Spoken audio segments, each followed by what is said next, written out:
ప్రభువైన యేసుక్రీస్తు నామంలో మీ అందరికీ ప్రత్యేకమైన వందనాలు తెలియజేస్తున్నానండి. అందరికీ వందనాలు.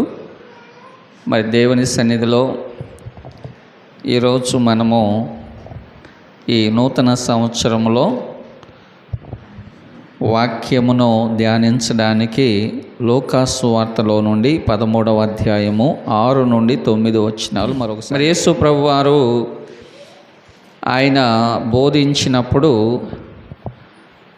అనేకమైన ఉపమానాల ద్వారా చాలా సులువుగా అర్థమయ్యే రీతిలో ఆనాడు ప్రజలకు బోధించాడు. ఆయన ఉపమానము లేక ఆయన ఏమీయో బోధించలేదు అని బైబిల్లో స్పష్టంగా రాయబడి ఉంది. మరి అలాగే ఇక్కడ కూడా యేసు ప్రభువారు ఒక ఉపమానాన్ని ఆయన చెప్పడం అనేది మనం చూస్తున్నాం. ఆ ఉపమానం ఏంటంటే, ఒక మనుష్యుడు ద్రాక్ష తోటలో ఒక అంజూరపు చెట్టును నాటించాడు. మరి దాని పండ్ల కాలమున వేదక వచ్చినప్పుడు దానికి ఏమీ కూడా కనబడలేదు.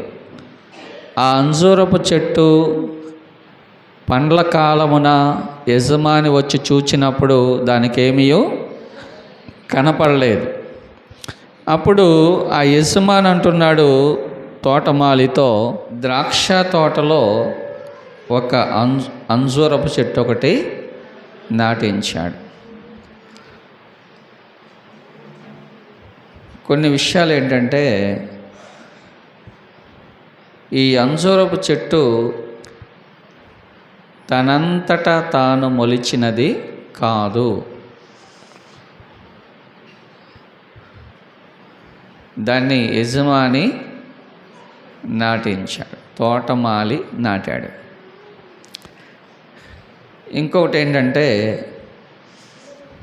దాన్ని ఒక ప్రత్యేకమైన ఉద్దేశముతోనే యజమాని నాటించాడు. ఏ ఉద్దేశం ఉంటుంది? ఫలాల కొరకు.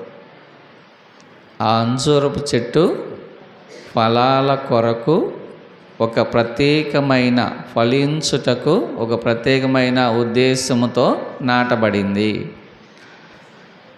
అయితే తీరా యజమాని వచ్చే సమయానికి దానిలో ఫలాలు కనిపించలేదు.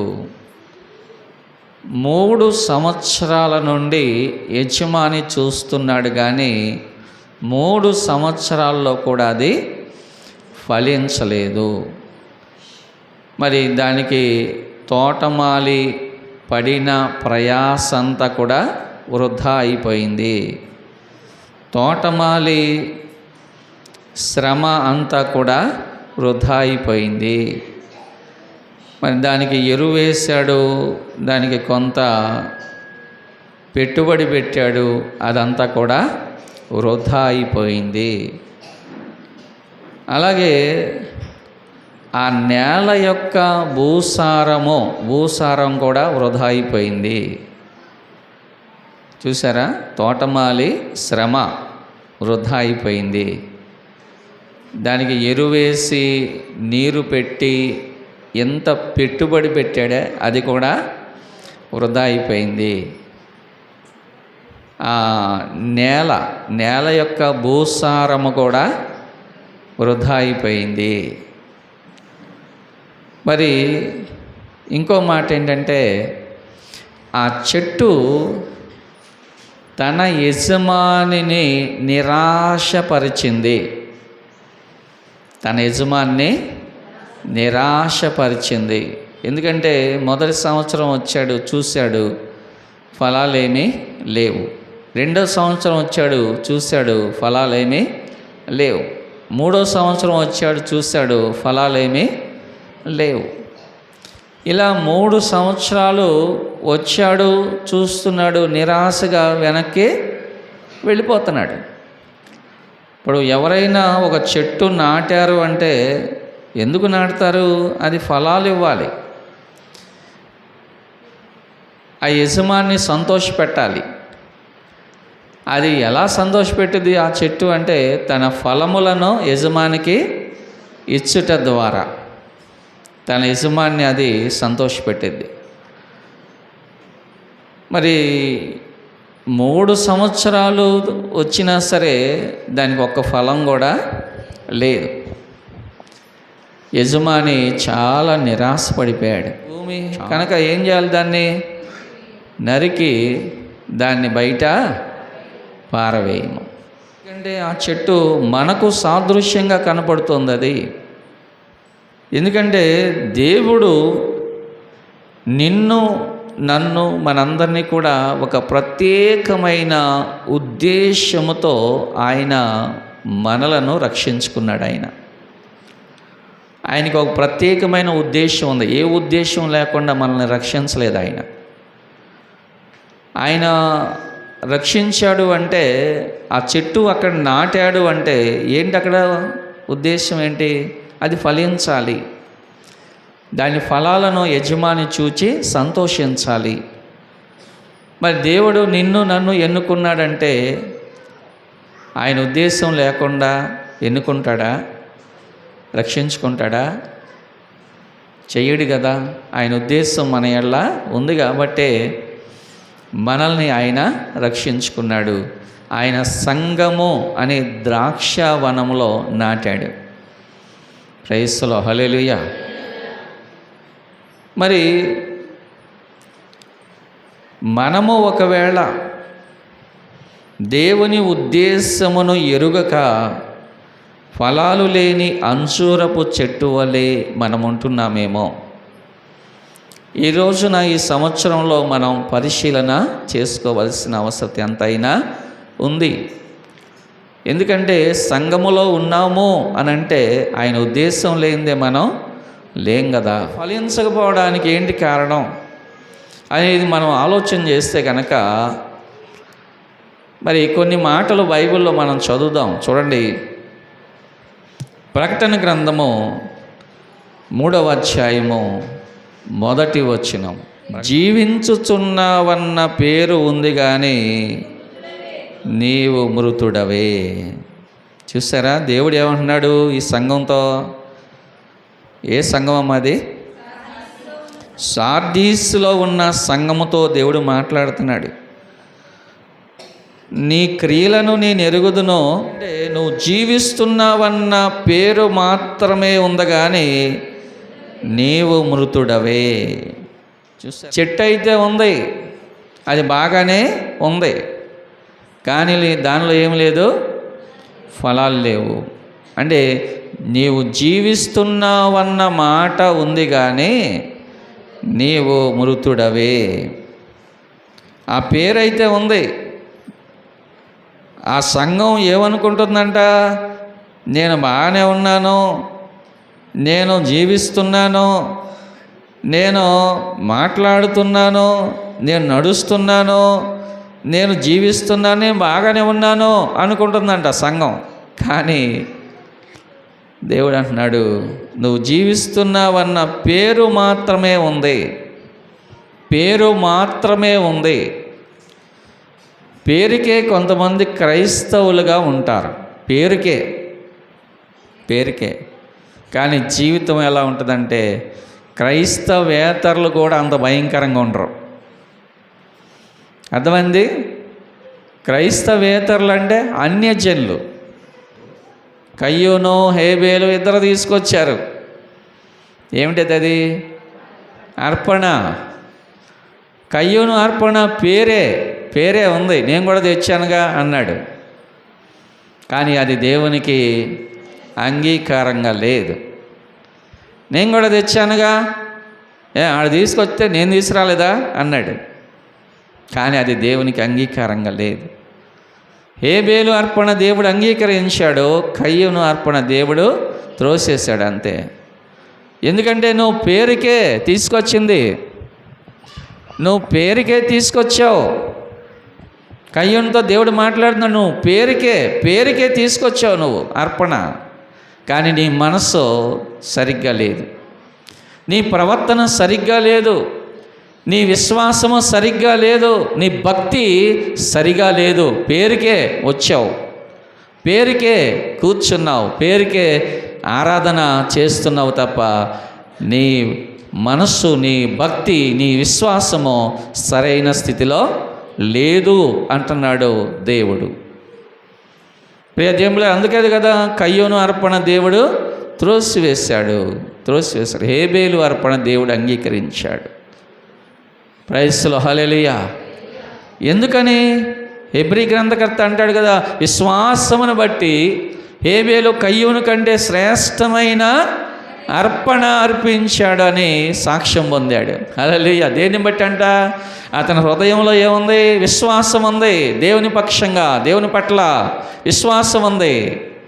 ఆ విశ్వాసానికి తగినటువంటి పరిస్థితులు ఉన్నాయి. ఆ భక్తి ఉంది హేబేలు జీవితంలో. అందుకని దేవుడు హేబేలును అంగీకరించాడు. ప్రైజ్ ది లార్డ్, హల్లెలూయా. యాకోబు రాసిన పత్రిక 2వ అధ్యాయము 26వ వచనం చూడండి. ప్రాణము లేని శరీరము ఎలాగున మృతమైనదో అలాగే క్రియలు లేని విశ్వాసము మృతమైనది. ఒక క్రైస్తవుడు ఒకవేళ పైకి బాగానే ఉన్నాడేమో, కానీ ఫలించలేకపోవడానికి ఏంటి కారణం? విశ్వాసం ఉంది కానీ క్రియలు లేవు. విశ్వాసం లేకుండా దేవుని దగ్గరికి వచ్చి కూర్చోాలా మనం. విశ్వాసం లేకుండా మందిరంలోకి రాలా. విశ్వాసం లేకుండా దేవుని సన్నిధిలో వాక్యాన్ని వింటున్నామా? కాదు కదా. వింటున్నామా? కాదు కదా. విశ్వాసం ఉంది. విశ్వాసం ఎంతో కొంత ఉంది విశ్వాసం లేకుండా ఏం రాలా మనం. విశ్వాసం లేకపోతే అసలు రోడ్డు మీద ఉండేవాళ్ళం, లేదా ఇంట్లో పని చేసుకునేవాళ్ళం, లేదా పొలం పనో, లేదా ఉద్యోగం పనో, లేదా ఇంకోటి వెళ్ళేవాళ్ళం మనం. ఇక్కడ ఎందుకు కూర్చుంటాం మనం? ఎందుకు కూర్చున్నాము? విశ్వాసం మనలో ఉంది. విశ్వాసం ఉండబట్టే కూర్చున్నాం వచ్చి. అయితే ఏమి లేదంట, విశ్వాసం అయితే ఉంది కానీ క్రియలు లేవు. అది క్రియలు లేవు. ప్రియ దేవుని పిల్లరా, క్రియలు మన రక్షణకు, మన విశ్వాసము అనేది మనసులో ఉంటే క్రియలు అనేవి బహిర్గతంగా కనపడాలి. దేవునికి స్తోత్రం, హల్లెలూయా.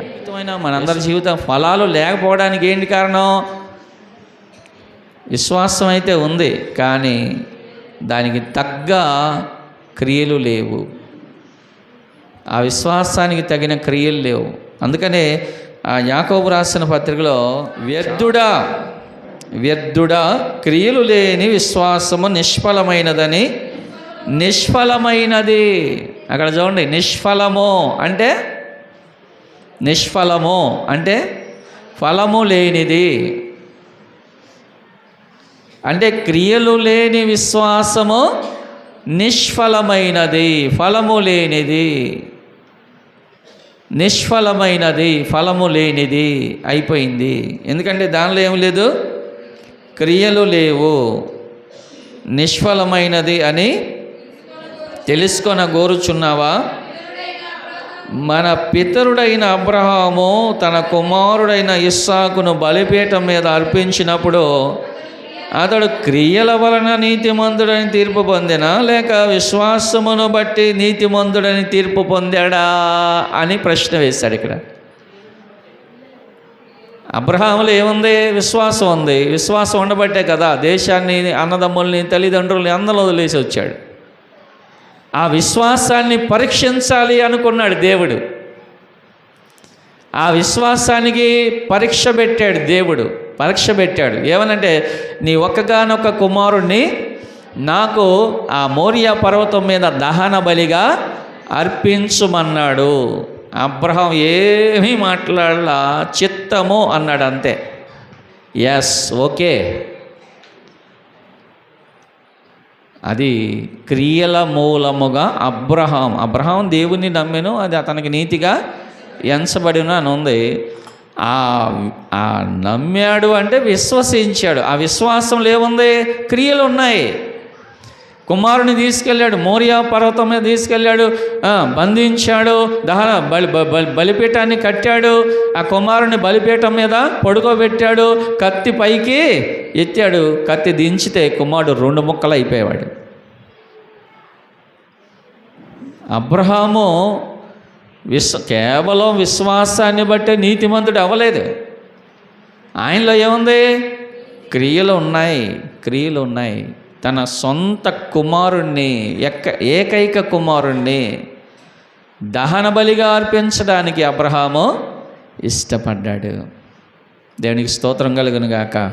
హల్లెలూయా. 3వది చూపిస్తాను బైబిల్లో. 2వ తిమోతి పత్రిక 3వ అధ్యాయం. 2వ తిమోతి పత్రిక 3వ అధ్యాయం 5వ వచనం చదవండి. పైకి భక్తి గలవారి వలె ఉండి దాని శక్తిని ఆశ్రయించని వారై ఉందురు. ఇట్టి వారికి విముఖుడు అంటే వాళ్ళతో స్నేహం చేయొద్దని అర్థం. విముఖుడు అంటే ఎవరన్నా మనకి గిట్టన వాళ్ళు వస్తే మొహం తిప్పేసుకుంటాం చూసావా అని, అదే విముఖుడవై ఉండడం అంటే అదే.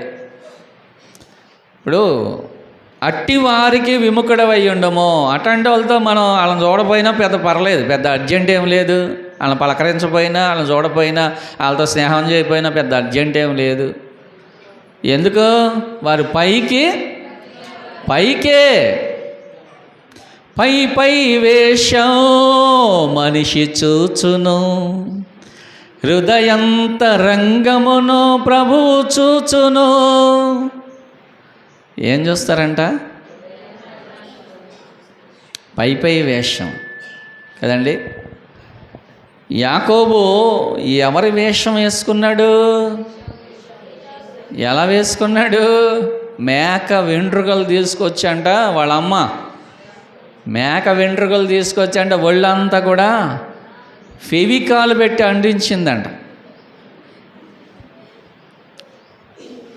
అంటించి ఇప్పుడు అంది, వెళ్ళరా మీ డాడీ దగ్గరికి వెళ్ళు అంది. అమ్మ భయం వేస్తుందే? ఏం భయం లేదు, నేను చూసుకున్నా, నేను కదరా మేకప్ వేసింది, వెళ్ళు. ఈయన భయపడతా వెళ్ళాడు. డాడీ అంటే, ఎవరవయ్యా నువ్వు అంటే కళ్ళు కనపడతా పాపం తండ్రికి.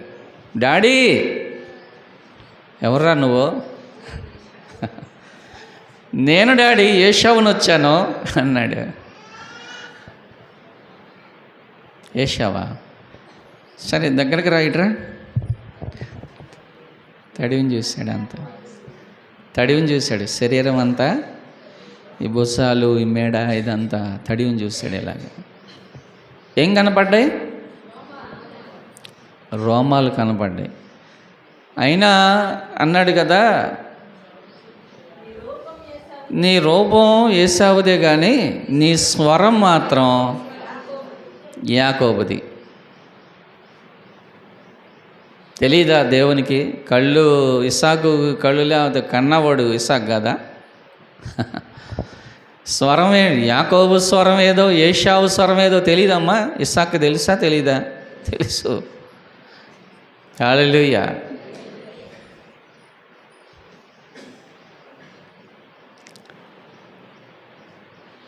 పైకి భక్తి గలవారి వలె ఉండి దాని శక్తిని ఆశ్రయించని వారై ఉందరు. పైకే భక్తి అంతా పైకి, భక్తి అంతా పైకే. అందుకే యేసుప్రభు అన్నాడు కదా, వారి పరిసయ్యులారా, వేషధారులైన పరిసయ్యులారా, మీరు సున్నము కొట్టిన సమాధులను పోలి ఉన్నారు. అవి లోపల కంపు, ఎముకలు కంపు, లోపలేమో కంపు, బయటికేమో ఇంపు. ఏమండి, ఒక ఆమె పేరంట కెంపు అంట, నోరు తెస్తే అంత కంపేనంట. కెంపుమ్మ అనేవాళ్ళు ఇదివరకు. అవును, కెంపుమ్మ అంటే కెంపు అంటే మనకి 12 ముత్యములు, 12 గుమ్మాలు, 12 ముత్యాలు అని పాడుతున్నాం కదా. వాటిలో ఒకటి కెంపు అంటే డైమండ్ వజ్రం. కెంపు అంటే వజ్రం, డైమండ్. దాంట్లోనే రకరకాలు ఉన్నాయి. కెంపు, గోమేధికము, అదని ఇదని, పచ్చ, పుష్యం, రాగం, ఇవన్నీ ఉన్నాయి. ఆమె పేరేంటంట? కెంపు. నోరు తెరిస్తే కంపు. ఏంటిది అది? పైకేమో భక్తి గల వారి వలె. చూడండి, కానీ వారిలో ఏం లేదు. భక్తిలో ఏముండాలి? శక్తి ఉండాలి. భక్తిలో ఏముండాలి? శక్తి ఉండాలి. అందుకని ప్రభు మాట్లాడుతున్నాడు, ఆ వేషధారులైన పరిసయ్యులతో మాట్లాడుతున్నాడు. 23వ అధ్యాయంలో 23వ వచనం, అయ్యో వేషధారులైన శాస్త్రులారా, పరిసయ్యులారా, మీరు పుదీనాలో, సోపులో, జీలకర్రలో 10వ వంతు చెల్లించి ధర్మశాస్త్రంలో ప్రధానమైన విషయములను అనగా న్యాయమును, కనికరమును, విశ్వాసమును విడిచిపెట్టేతరి. ఆ తర్వాత 25వ వచనంలో, అయ్యో వేషధారులైన శాస్త్రులారా, పరిసయ్యులారా, మీరు గిన్నెయో పళ్ళెమునో వెలుపల శుద్ధి చేయుచున్నారు కానీ లోపల అది దోపుతోనో అజితేంద్రియత్వముతోనూ నిండి ఉన్నది. 27వ వచనం, అయ్యో వేషధారులైన శాస్త్రులారా, పరిసయ్యులారా, మీరు సున్నము కొట్టిన సమాధులను, అయ్య బాబాయ్, అవి వెలుపల శృంగారముగా కనబడును కానీ లోపల చచ్చిన వారి ఎముకలతో సమస్త కల్మషముతో నిండి ఉన్నవి. అలాగే మీరు వెలుపల మనుష్యులకు నీతిమంతులుగా కనబడుతున్నారు కానీ లోపల వేషధారణ అక్రమముతో నిండి ఉన్నారు. ఇవి నా మాటలు కాదు, ఇవి పాస్టర్ గారి మాటలు కాదు. పైకి భక్తి గల వారి వలె ఉన్నారు కానీ దాని శక్తిని ఆశ్రయించని వారిగా ఉన్నారు. అయ్యో, దేవుడు బాధపడుతున్నాడండి. అయ్యో అయ్యో అయ్యో బాధపడుతున్నాడు దేవుడు. ఆయన యెరూషలేము వైపు చూచి అన్నాడు కదా, అయ్యో యెరూషలేమా యెరూషలేమా, కోడి తన పిల్లలను చేర్చుకొని వాళ్ళని అనేకసార్లు మిమ్మలను చేర్చుకోవాలి అనుకున్నాను కానీ మీరు లోబడనల్లని ప్రసలై ఉన్నారు. అనేకసార్లు దేవుడు మనల్ని సరిచేయాలని చూశాడు గత సంవత్సరాల్లో, కానీ లోబడనొల్లని ప్రజలు. ఇంకా దేవుడు కూడా ఏం చేస్తాడండి? దేవుడు కూడా ఏం చేస్తాడు చెప్పండి? మత్తయి సువార్త 15వ అధ్యాయము 9వ వచనం,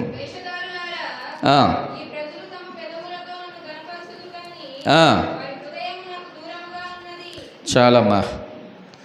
ఈ ప్రజలు పెదవులతో నన్ను ఘనపరచుచున్నారు కానీ వారి హృదయము నాకు దూరముగా ఉన్నది. చూసారా, ఫలించలేకపోవడానికి ఇవన్నీ కూడా దేవుడు చూపిస్తున్నటువంటి కారణాలు. ఇవన్నీ కూడా ఎందుకు ఫలించలేదు? అంజూరపు చెట్టు సరే, దానికి ఏదో ఉండి ఉంటుంది. మరి మనం ఎందుకు ఫలించలేకపోతున్నాం? ఇదిగో ఇవే కారణాలు. మనం ఎందుకు దేవుని సంతోషపెట్టలేకపోతున్నాం? మనం ఎందుకు ఆయనకి ఇష్టలుగా ఉండలేకపోతున్నాం? మనం ఎందుకు హేబేలు వలె మంచి సమర్పణ కలిగి ఉండలేకపోతున్నాం? ఇదిగో ఇవే కారణాలు. ఈ ప్రజలు పెదవులతో నన్ను ఘనపరుస్తున్నారు కానీ వారి హృదయము నాకు దూరముగా ఉన్నది.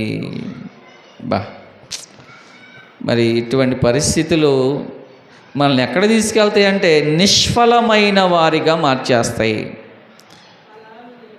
ఏమండి, ఫలాలు లేని అంజూర మాదిరి నీవుంటావా? ఉంటానంటావా? అలాగే ఉంటావా? మరి ఫలాలు లేని అంజూరు మాదిరిగా ఉంటే, అందుకే మత్తయి సువార్త 3వ అధ్యాయం 10వ వచనంలో ఏముంది? ఓసారి చదవండి. సరే, ఫలాలు లేకపోతే లేకపోయినాయిలే, ఎట్టకొట్ట బతికేద్దాంలే అని అనుకుంటే, అమ్మ బాబాయ్ ఇక్కడ పెద్ద మాట కనపడుతుంది.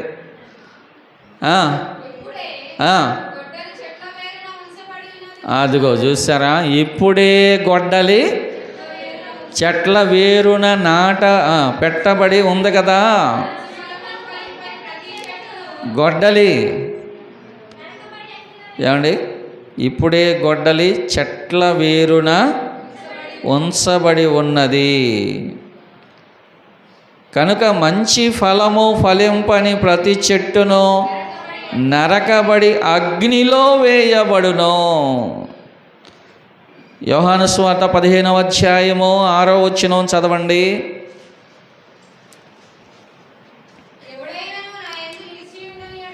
ఎవడైనను నా యందు నిలిచి ఉండని ఎడల వాడు తీగ వలె బయట పారవేయబడి ఎండిపోవును. మనుషులు అటువంటి వాటి పోగు చేసి ఎక్కడేస్తారంటమ్మా? అగ్నిలో పారవేసెదరు. మనుషులు అటువంటి వాటిని పోగు చేసి వాటిని అగ్నిలో పారవేతురు, అవి కాలిపోవును. ఇప్పుడు ఫలాలు ఫలించకపోతే ఏంటండి? ఫలాలు ఫలించకపోతే ఏంటి అని అంటే ఆ రెండు మాటలే మనల్ని దేవుడు హెచ్చరిస్తున్నాడు. ఫలాలు ఫలించకపోతే ఏంటంటే ఆ గొడ్డలు ఎక్కడ ఉంది? చెట్ల వేరున ఉంచబడి ఉంది. అంటే వేర్లతో సహా లేపేస్తాడు దేవుడు. మళ్ళీ చిన్న వేరు ఉందనుకో, భూమిలో ఇంత వేరు ఉందనుకోండి, మళ్ళీ ఏమొస్తుంది? మళ్ళీ చిన్న చిన్న మొలకలు వస్తాయి కదా, చిన్న మొలకలు వస్తాయి కదా. దేవుడంట ఫలాలు లేని అంజూరపు చెట్టు ఆ గొడ్డలి చెట్టు వేరు నుంచాడంట, వేరుతో సహా లేపేస్తాడు దేవుడు. దేవుడు ఎందుకు ఇచ్చాడు ఈ సమయం అంటే మనం ఫలించటానికి. హల్లెలూయా. అందుకే ప్రభు అయిన యేసుక్రీస్తు తోటమాలిగా ఉండి ఆయన అంటున్నాడు కదా, అయ్యా ఈ సంవత్సరము కూడా ఉండనేమో, ఈ సంవత్సరము కూడా ఉండనేమో. ప్రభు అయిన యేసుక్రీస్తు ఆయన తోటమాలిగా ఉండి బ్రతిమలాడుతున్నాడు. రోమాపత్రిక 8వ అధ్యాయము 34వ వచనం చూడండి. మరొకరు హెబ్రీ పత్రిక 7వ అధ్యాయం 25వ వచనం చదవండి.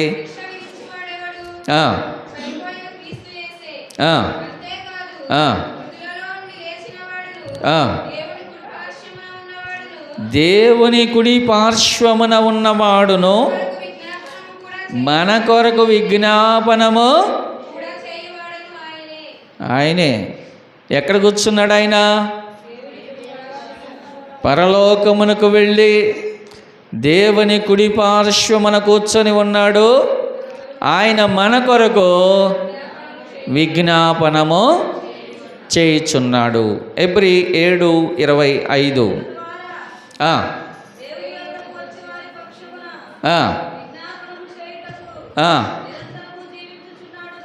దేవుని మన పక్షముగా విజ్ఞాపన చేయుటకు ఆయన నిరంతరము దేవుని సన్నిధిలో ఉన్నాడు. అందుకే మనము లయము కాలేదు, అందుకే మనము నిర్మూలము కాలేదు. ఒకవేళ ఫలాలు లేకపోతే ఆయన పని ఆయన చేస్తున్నాడు, గొడ్డల పని గొడ్డలు చేస్తుంది. ఆయన పని ఆయన చేస్తాడు, గొడ్డల పని గొడ్డలు చేస్తుంది. ఆయన విజ్ఞాపన చేస్తాడు. ఎప్పటి వరకు అంటే ఈ కృపాకాలము ముగియ వరకు. కృపాకాలం ఇది, కృపాకాలం. మనం ఎంత వ్యతిరేకంగా ప్రభువుకు ఉన్నా సరే ఆయన సమయం సమయం సమయం సమయం సమయం ఇస్తాడు ఆయన. మనం ఎంత అవిధేయులుగా ఉన్నా, నిష్ఫలమైన వారిగా ఉన్నా, దూరంగా ఉన్నా, ఏమండి క్రియలు లేకుండా ఉన్నా, పైకి భక్తిగా శక్తి లేకపోయినా, ఏమండి జీవిస్తున్నా అన్న పేరు ఉంది కానీ మృతులుగా ఉన్నా, ఎంత చేసినా సరే ఈ కృపా సమయంలోనే, ఆ కృపా సమయంలో ముగించబడింది అనుకోండి, ఆల్రెడీ పెట్టేశాడు ఆయన. గొడ్డలి పెట్టేశాడు ఆయన. ఆ గొడ్డలి రెడీగా చూస్తోంది. ఆ కృపా సమయం ఎప్పుడు ముగించబడిద్దా, నా పని ఎప్పుడు చెయ్యాలా అని ఆ గొడ్డలి ఎదురు చూస్తోంది. చెట్ల వేరుతో సహా లేపేయడానికి గొడ్డలి ఎదురు చూస్తోంది. ప్రియ దేవుని పిల్లరా, యేసుక్రీస్తు మన కోసం వేడుకుంటున్నాడు. ఆయన, అయ్యా ఈ సంవత్సరము కూడా ఉండనేమో, ఫలించినా సరే, లేని ఎడల నువ్వన్నట్టుగానే దాన్ని అగ్నిలో వేసేద్దాం. మరి ప్రియ దేవుని పిల్లరా, ఈ నూతన సంవత్సరంలో ఆయన చిత్తానుసారంగా జీవించి ఫలాలు ఫలించుట ద్వారా ప్రభువుని సంతోషపెట్టేవారిగా ఏమండి మనలను మనం సిద్ధపరచుకొని ఈ నూతన సంవత్సరంలో ముందుకి సాగుదాం. దేవుడు అట్టి కృప మనందరికీ అనుగ్రహించునుగాక. ఆమేన్. తల వంచండి, ప్రార్థన చేసుకుందాం.